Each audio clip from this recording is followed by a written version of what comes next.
ఏది ఏమైనప్పటికీ మన అన్వేష్ గారు ఏది ఆ ఉమా ట్రావెలర్ని, ఆ యొక్క రవి ట్రావెలర్ని, తోటి ట్రావెలర్స్ని, ఓకే, వాళ్ళని ఎంత నాకు ఎంసీఎం వచ్చింది, వ్యూస్ రాణిస్తలేరు నాకని ఒక నెల రోజులు అదే టాపిక్ నడిపిండు. కాంట్రవర్సీ క్రియేట్ చేసిండు. కాంట్రవర్సీ క్రియేట్ చేస్తే నీకు వ్యూస్ వస్తాయని.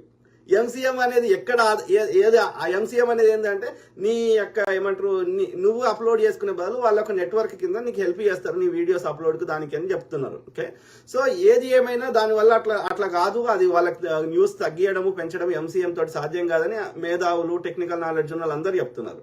కానీ ఈయన కేవలం ఊరికే కాంట్రవర్సీ క్రియేట్ చేసి తన వ్యూస్ పెంచుకుందామని, అంటే నా భాషలో ఏమంట, యూజ్లెస్ ఫెలో. ఓకే, ఎక్కడన్నా ఆయన మాట్లాడిన దానికి ఒక్క 1% అని ఎక్కడన్నా ఆధారం ఉండదు, మన్ను ఉండదు, మశానం ఉండదు. కానీ రియాలిటీ దగ్గర కూడా ఉండదు ఆధారం లేకపోయినా సరే.